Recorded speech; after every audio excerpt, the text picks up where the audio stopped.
నమో వెంకటేశ. గోవింద గోవింద. మేము బృందావనంలో ఉన్నామండి.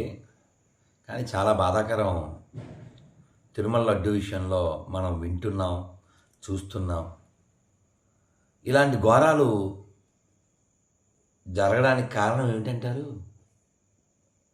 పేరు చివర తోక ఉందని చూసి కేకలేస్తూ ఓట్లేసిన నీచ. ఏం చెప్పాలి? ఈ పాపంలో వారికి కూడా బాగా ఉంది. అయితే ఎవరో ఫోన్ చేశారు. ఆ తోకున్న వారు ఎవరో వేరే దేశం నుంచి ఫోన్ చేసి నిరూపించుకోవాలి కదా ఈ నింద నిజమో కాదో అన్నారు. నేను చెప్పాను, తిరుమలని అంత భ్రష్టు పట్టించాలన్న ఆలోచన ఎందుకు వస్తుందంటే వచ్చే వాళ్ళకి రాకుండా చేయడానికి. ఎంతమంది చెప్పారో, మాతో ఎంతోమంది చెప్పారు తిరుమలకి పోవాలనిపించట్లే గురూజీ అని. ఎందుకని చెప్పారు? అటువంటి వాతావరణం క్రియేట్ చేశారు. ఆ క్యూ లైన్లో పిల్లలకు పాలు ఇచ్చేవారు కాదు. ప్రసాదం విషయంలో మీరు చూశారు. నన్ను ఎంత హెరాస్ చేశారో మీరు చూశారు. గోవిందనామం చెబితే అడ్డుకోవడాన్ని మీరు చూశారు. నా గురించి బ్యాడ్గా వెబ్సైట్లో పెట్టడం చూశారు. స్వామివారి సొమ్ము కావాలా పథకాలకి? స్వామివారి వద్దా? ఈ నీతి లేని తనం వాళ్ళకి రావడానికి కారణం ఏంటి? వాళ్ళు నమ్ముకున్న మతం. ఆ మతం నీతి లేనిది. కాబట్టి ఎడారి మతాల నుంచి ప్రపంచాన్ని రక్షించలేకపోవచ్చు, దేశాన్ని రక్షించలేకపోవచ్చు. అట్లీస్ట్ మన రాష్ట్రాన్ని రక్షించుకుందాం, ఈ తెలుగు నేలను రక్షించుకుందాం. అన్ని మతాలు సమానం అనే మాట్లాడే దరిద్రులు ఎవరైనా ఉంటే ఒప్పించడానికి మీ నెంబర్ ఇవ్వండి, లేకపోతే నా నెంబర్ ఇస్తాను.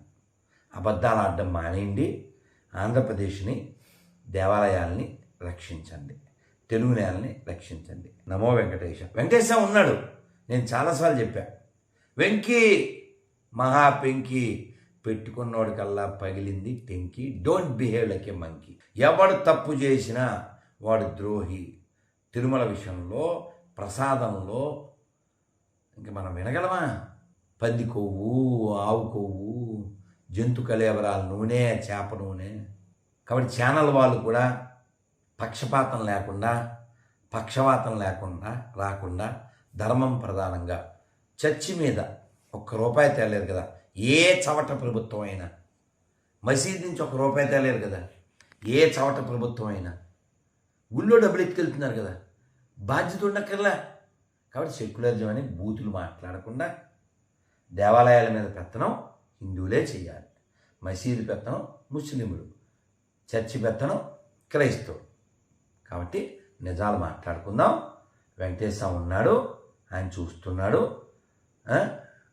మీరు భ్రష్టు పట్టించినంత మాత్రం నేను భ్రష్టు పట్టిపోదు అక్కడ ఏమీను.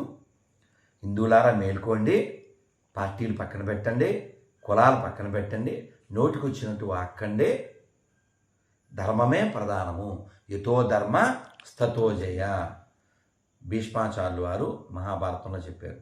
ఇంకా పార్టీని మైండ్లో పెట్టుకుని, ఓ కులాన్ని మైండ్లో పెట్టుకుని మాట్లాడితే మీ పుట్టుకని మీరే అవమానించుకున్నట్టు. వెంకటేశ్వర మాత్రమే ముఖ్యం, దేవాలయాలు మాత్రమే ముఖ్యం, ధర్మం మాత్రమే ముఖ్యం. ఈ దేశానికి ఎడారి మతాలకి ఏ సంబంధం లేదు. సెక్యులరిజం అని బూతులు మాట్లాడితే బాగుండదు. నిరూపించండి, 10 లక్షలు ఇస్తాం. లేకపోతే అబద్ధాలు ఆడితే ఇంక మరి మీ పుట్టికి మీరే డిసైడ్ చేసుకోండి.